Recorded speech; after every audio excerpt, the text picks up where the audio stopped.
और इस वक्त की एक और सबसे बड़ी खबर है लंदन में यूरोपियन यूनियन की सबसे बड़ी बैठक को लेकर। थोड़ी देर बाद लंदन में शिखर सम्मेलन को लेकर यह खबर है, ज़ेलेंस्की भी इस बैठक में शामिल होंगे। आपको बता दें यूरोपीय देशों के नेताओं का पहुंचना जारी है और इस बीच 10 डाउनिंग स्ट्रीट में ईयू की इस बैठक पर पूरी दुनिया की नजर है और यूक्रेन वॉर समिट में रूस और यूक्रेन युद्ध पर होने वाली वार्ता को लेकर किस तरीके से इस बैठक में चर्चा की जाती है, इस पर सबसे बड़ी खबर आनी अभी बाकी है।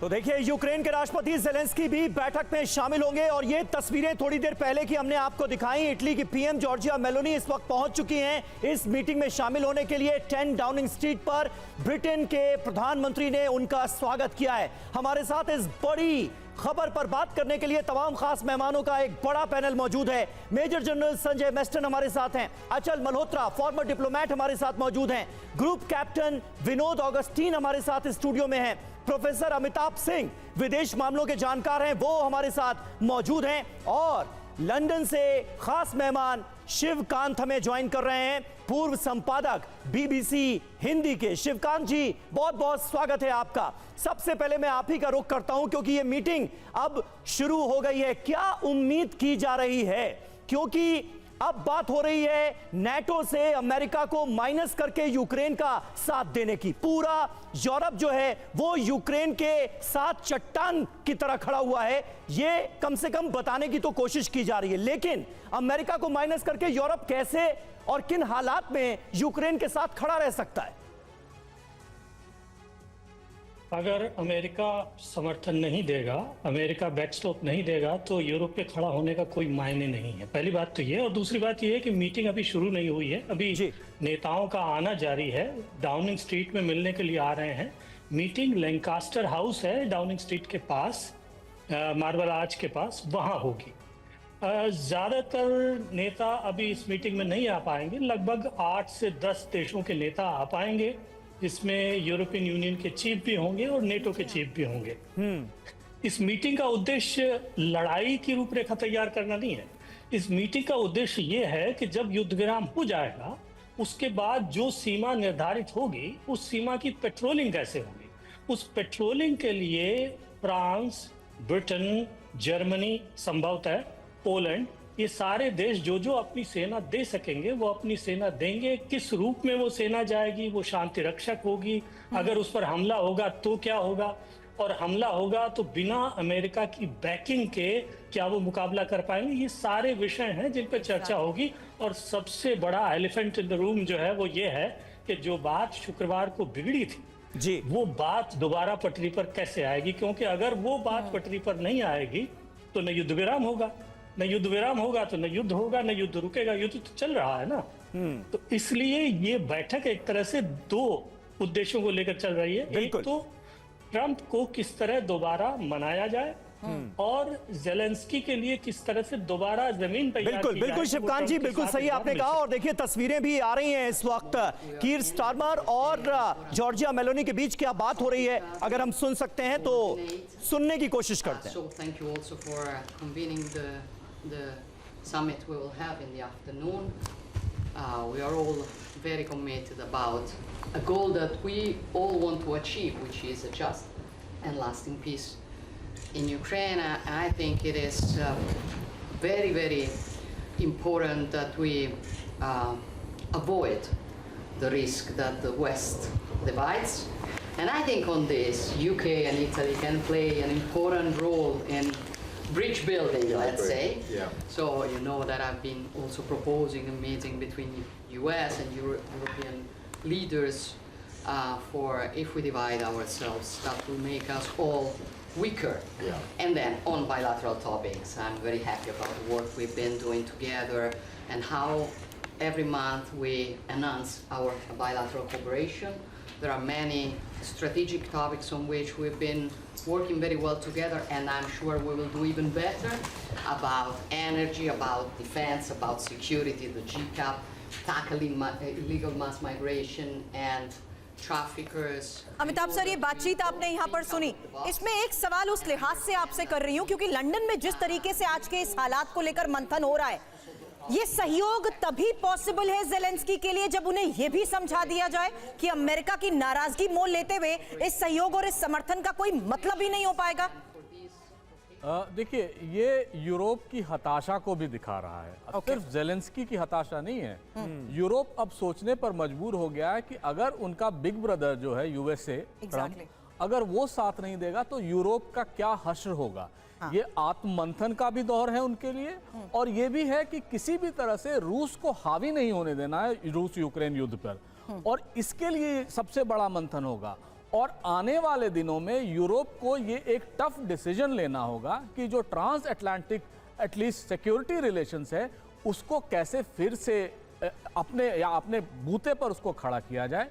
और जो डिफेंस स्पेंडिंग बढ़ाने की बात ट्रंप हमेशा करते रहे हैं, और उस दिशा में भी कारगर कदम उठाए जाएंगे। लेकिन इस समय यूरोप एकजुट होकर, एकजुटता दिखा रहा है वहां खड़ा होकर, लेकिन साथ में यह भी समझना होगा कि किसी न किसी तरह ट्रंप और जेलेंस्की को या यूक्रेन और यूएस की वार्ता को फिर से शुरू करना होगा, नहीं तो ये युद्ध यूक्रेन के हाथ से निकल जाएगा। बिल्कुल बिल्कुल बिल्कुल सही बात है। और मेस्टन सर, यहां पर एक पॉइंट बस मैं आपसे जानना चाहूंगा, क्योंकि अमेरिका ने तो यूक्रेन को दी जाने वाली मदद रोक दी है, ब्रिटेन आगे आया है, यूरोप लगातार कह रहा है कि वो इस मुश्किल घड़ी में यूक्रेन के साथ रहेगा और रहना चाहिए भी। क्या इस मीटिंग में इस बात पर मुहर लग सकती है? सारे देशों को, यूरोपीय देशों को एक मत किया जा सकता है यूक्रेन के साथ खड़ा रहने के लिए? बिल्कुल समीर, इस मीटिंग के दो मुद्दे हैं, जैसे अभी बताया भी गया है। पहला मुद्दा है तो ये जो ब्रिज बन गया, ये जो एक गैप बन गया है प्रेसिडेंट जेलेंस्की और प्रेसिडेंट ट्रंप के बीच में, इसको ब्रिज करना कोशिश रहेगी। और दूसरा है कि अगर ट्रंप का सपोर्ट यूरोप के साथ नहीं रहता है तो उस हालात में जो आपने सवाल उठाया, यूरोप को क्या क्या कर सकता है। मेरे को लगता है यूरोप की जो एक स्ट्रैटेजी है, वो स्ट्रैटेजी ये रहेगी कि उनको अब सेल्फ रिलायंट होना पड़ेगा, और उसको मध्य रखते हुए उन्होंने, देखिए, डिफेंस बजट तो बढ़ाना शुरू कर दिया है, और वही प्रेसिडेंट ट्रंप की डिमांड है। तो पहला एक तो वो कर रहे हैं, दूसरा वो यूक्रेन को स्ट्रांगली एक रिलायंट देना चाहते हैं, उसको और मजबूत करना चाहते हैं। कैसे देंगे? हथियार के जरिए। लेकिन यहाँ एक प्रॉब्लम है यूरोप में, क्योंकि जितने हथियार वगैरह आ रहे हैं यूरोप तो दे रहा है, लेकिन प्रोडक्शन कैपेसिटी यूरोप में लैकिंग है। तो ये हथियार कहाँ से खरीदेंगे, कहां से लेके आएंगे, वो एक बहुत बड़ा क्वेश्चन मार्क बन जाता है। तो जैसे सबसे पहले स्पीकर ने भी बोला था, मैं उनसे सहमत हूं कि अमेरिका का रोल बहुत ही जरूरी है, और इसीलिए कोशिश की जाएगी इस मीटिंग में कि जेलेंस्की और यूरोप के बीच में और ये प्रेसिडेंट ट्रंप के बीच में जो गैप बना हुआ है उसको ब्रिज करना। और उसमें मैं मानता हूं, क्योंकि देखिए कारण ये है कि कोई भी लास्टिंग पीस के लिए यूक्रेन को लेना ऑन बोर्ड जरूरी है। वो दो अपोजिंग फोर्सेस है, रूस और यूक्रेन। जब तक उनसे बात नहीं की जाएगी तो ये बाकी कोई भी ताकत कर ले, मेरे को लगता है कोई प्रोसेस नहीं होगा। यही हम समझने की भी कोशिश कर रहे हैं, क्योंकि लंदन में जिस तरीके से ये बड़ा मंथन हो रहा है, उसमें किस लिहाज से आज के हालात को लेकर चर्चा की जाएगी। एक पहलू और एक सवाल ये भी समीर होगा कि क्या रूस पर यूरोप का ये आक्रमण समझ सकते हैं? लंदन में फिलहाल होगा क्या, ये जान लीजिए। नेटो और यूरोपियन यूनियन की शिखर वार्ता को लेकर ही आज की इस वक्त की ये सबसे बड़ी खबर है। ट्रंप और जेलेंस्की की बहस के बाद जिस तरीके से यहाँ पर चर्चा हो रही है, जाहिर सी बात है पूरी दुनिया की नजर है। और शिखर वार्ता में आपको बता दें, यूक्रेन को हथियार देने के ऐलान की भी संभावना है, आर्थिक मदद की घोषणा भी क्या इसमें हो सकती है। हालांकि आज के इस हालात को देखते हुए सबसे बड़ा सवाल, जिसका जिक्र अब से थोड़ी देर पहले समीर ने भी सवाल करते हुए एक्सपर्ट से किया, कि क्या यूरोपियन यूनियन लंदन से एकजुटता का संदेश देने की भी कोशिश करेगा। हालांकि अचल मल्होत्रा सर, इस लिहाज से आज के इस हालात में हो रही चर्चा को देखते हुए संभावनाएं क्या हैं? देखिए, मुद्दे मेरे को पैनलिस्ट ने बड़ी बखूबी आपके सामने रखे हैं। यूरोप के लिए एक बहुत ही चैलेंजिंग मोमेंट है। मुझे लगता है वर्ल्ड वार 3 के बाद शायद ऐसा सिनेरियो हुआ नहीं। सालों साल तक यूरोप की सॉइल पे कोई युद्ध लड़ा नहीं गया। ये 3 साल से जो युद्ध है, एक किस्म से यूरोप की सॉइल पे लड़ा जा रहा है, और यूरोप ही है जिसको सबसे ज़्यादा आर्थिक रूप से नुकसान हो रहा है। यूरोप भी इस लड़ाई में अमेरिका के कहने पे आया है, और अमेरिका पीछे हट रहा है। तो लेकिन यूरोप के लिए समस्या ये है कि चूंकि रशिया की थ्रेट डायरेक्टली यूरोप को होती है, तो क्या ये मैसेज दे दे यूरोप कि हमने सरेंडर कर दिया, अमेरिका हट गया तो हम भी पीछे हट जाएंगे, और रशिया जो भी टर्म्स एंड कंडीशंस पे सीजफायर करवाना चाहता है ट्रंप के साथ मिलकर करवा ले। मुझे नहीं लगता ये मैसेज देंगे। इसलिए अगर आप देखें अभी तक जितने भी यूरोपियन लीडर्स ने ट्वीट्स करे हैं उसमें एक बात कॉमन है कि उक्रेन को ये संभावना दी गई है कि हम तुम्हारे साथ खड़े हैं, वी विल सपोर्ट यू जी। और जर्मन चांसलर ने तो $2.8 बिलियन का कुछ उसे लोन भी दे दिया है, जो रशिया की जो फ्रोजन एसेट से इनकम हो रही है वहाँ से निकाल के। तो ये तो है, लेकिन आज ये डिसाइड होगा कि क्या अमेरिका के बिना हम आर्थिक, मॉरल और मिलिट्री सपोर्ट देके उक्रेन को युद्ध में कंटिन्यूटी दे सकते हैं या नहीं दे सकते। ठीक है, क्या हमारे पास ऐसी काबिलियत है या नहीं है, या फिर हमें कोई ऐसा निकालना पड़ेगा तरीका जिसमें विन विन सिचुएशन हो जाए। बिल्कुल बिल्कुल। अचल सर, बहुत इंपॉर्टेंट है, इसलिए इस मीटिंग पर पूरी दुनिया की नजरें हैं। क्या होता है, क्या फैसले लिए जाते हैं, ये जैसे ही हम तक खबर पहुंचेगी हम आप तक पहुंचाएंगे। फिलहाल तो तमाम बड़े नेताओं के पहुंचने का सिलसिला लंदन जारी है। रूस के खिलाफ ब्रिटेन और यूक्रेन की दोस्ती की बात हो रही। ब्रिटेन और यूक्रेन के बीच लोन समझौता हुआ है। पीएम स्टारमर और जेलेंस्की ने डील साइन की है। यूक्रेन को आर्थिक मदद देगा ब्रिटेन, ये तय हो गया है। तो एक तरफ देखिए अमेरिका ने जो मदद का हाथ डे 1 से आगे बढ़ाया था उसे खींच लिया है वापस, और दूसरी तरफ ब्रिटेन अब बड़ी आर्थिक मदद देने के लिए तैयार है यूक्रेन को। हालांकि ब्रिटेन और यूक्रेन की जिस डील का यहां पर समीर जिक्र कर रहे हैं, युद्ध का ये नया सीन तो नहीं है। ये सवाल इसलिए क्योंकि बड़ी खबर सामने आई कि कैसे ब्रिटेन यूक्रेन को सबसे बड़ी मदद देने के लिए तैयार है, और दोनों के बीच $2.84 बिलियन के लोन डील को लेकर ही ये खबर है, जहां यूक्रेन को हथियार देने के लिए किया गया ये समझौता है। हालांकि क्या इसी समझौते के तहत अमेरिका को भी कोई संदेश है, क्योंकि ब्रिटेन हमेशा यूक्रेन के साथ तो खड़ा रहा है, खड़ा रहेगा भी। रूस के साथ जंग में यूक्रेन की जिस तरीके से पूरी मदद की है, इस पर रूस की भी नजर रही है। लेकिन कीर स्टारमर की तरफ से फिलहाल क्या कहा गया ये जान लीजिए। यूक्रेन के साथ लोन डील सच्ची और न्यायपूर्ण है। युद्ध शुरू करने वाले को कीमत जरूर चुकानी होगी। बिल्कुल। और देखिए, एक दिन पहले व्हाइट हाउस में डोनाल्ड ट्रंप और जेलेंस्की के बीच शांति वार्ता को लेकर जबरदस्त बहस हुई थी। इस वार्ता के दौरान बहस हुई थी, जिसे शायद झड़प कहा जाए तो गलत नहीं होगा। इस बहस के बाद ट्रंप ने साफ साफ कह दिया था कि अब यूक्रेन की मदद नहीं करेंगे। ट्रंप ने यूक्रेन को दी जाने वाली मदद इजराइल को देने का ऐलान किया है। तो यूक्रेन की मदद रोकने के बाद अमेरिका ने इजराइल को सैन्य मदद की घोषणा कर दी है। यानी अमेरिका की तरफ से जो मदद यूक्रेन जानी थी अब उसे रोक दिया गया है, और यह मदद अब सीधे तौर पर इजराइल को दी जाएगी, ये तय हो चुका है। हमारे साथ तमाम खास मेहमान मौजूद हैं। ऑगस्टीन सर, मैं आपसे जानना चाहूंगा, जिस सुरक्षा गारंटी की दरकार यूक्रेन को अमेरिका से थी वो अमेरिका से तो हासिल नहीं हुई, क्या वो सिक्योरिटी गारंटी यूरोप से मिल जाएगी? और दूसरा सवाल ये कि अगर जेलेंस्की वाकई इस डील के लिए राजी हो जाते तो सुरक्षा गारंटी क्या अपने आप नहीं मिल जाती? ऑगस्टीन सर से मैंने सवाल पूछा था जेलेंस्की के रुख को लेकर, क्योंकि अमेरिका पहुंचकर सब कुछ गड़बड़ कर आए ऑगस्टीन सर जेलेंस्की। अब उम्मीदें बची हैं यूरोप से। यूरोप से क्या वो सुरक्षा गारंटी हासिल हो पाएगी जेलेंस्की को? और अगर ये डील हो जाती खनिज संपदा वाली, तो क्या सुरक्षा गारंटी अपने आप नहीं मिल जाती जेलेंस्की को? बहुत अच्छा सवाल है समीर, और इसको मैं एक गणित के आकार में या उस नंबर्स के आकार में देखना चाहता हूं। पहली बात, ये मेरा नंबर नहीं है, ये जेलेंस्की का खुद का अपना नंबर है। ये जो ये ट्रंप के साथ होने के बाद जब किसी चैनल पे गए उधर उन्होंने ये आंकड़ा दिया था, उसी आंकड़े को मैं कोट कर रहा हूँ जी। सबसे पहला नंबर है, ये है 250 से 300 ब्रिगेड आज रशिया के पास अवेलेबल है। लगभग 100 के आसपास ब्रिगेड जेलेंस्की कह रहे हैं उनके पास अवेलेबल है। 80 से 82 ब्रिगेड बाकी सारे यूरोपियन यूनियन मिला करके देखें 80 से 82 ब्रिगेड अवेलेबल हैं।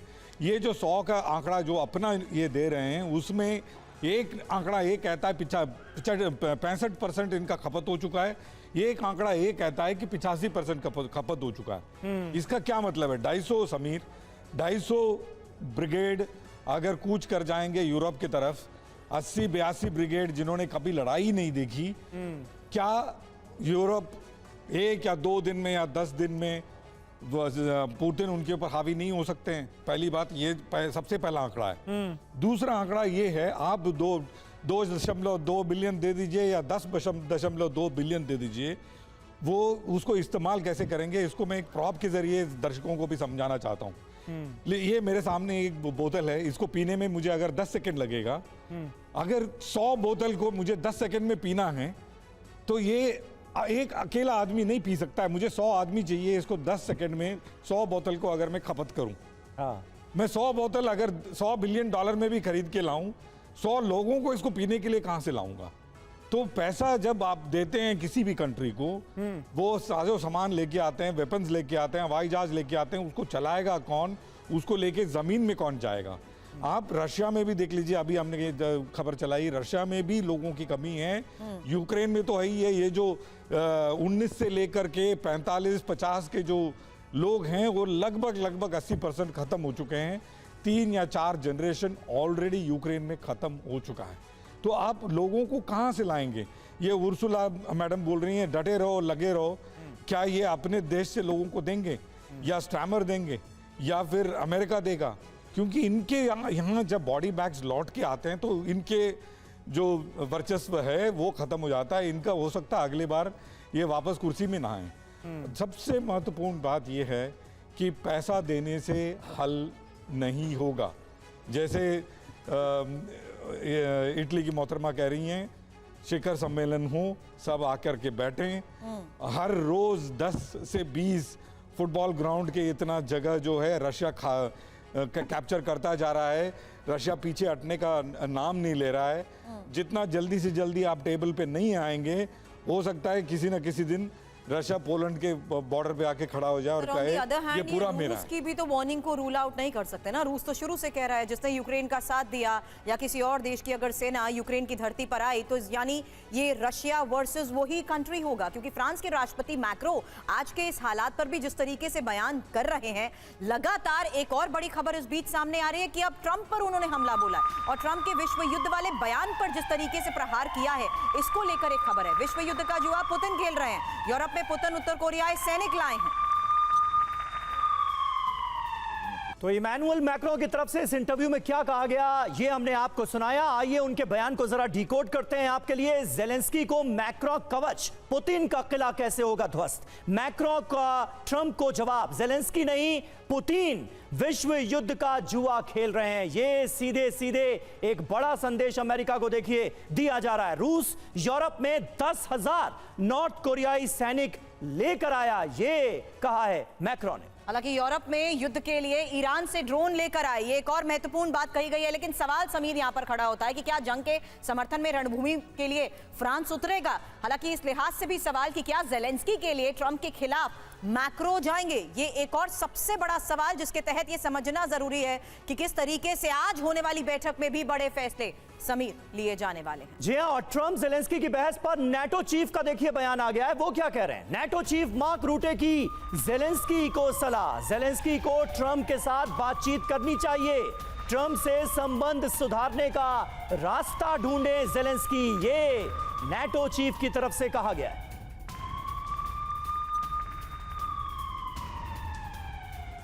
तो नेटो ने छोड़ा साथ जेलेंस्की को आघात, इसलिए कह रहे हैं क्योंकि बड़ा सवाल यह है कि क्या नेटो युद्ध में यूक्रेन का साथ नहीं देगा? वजह क्या है? नेटो चीफ ने ट्रंप के पक्ष में जिस तरीके से बयान दिया है उसे समझना समीर बहुत जरूरी है।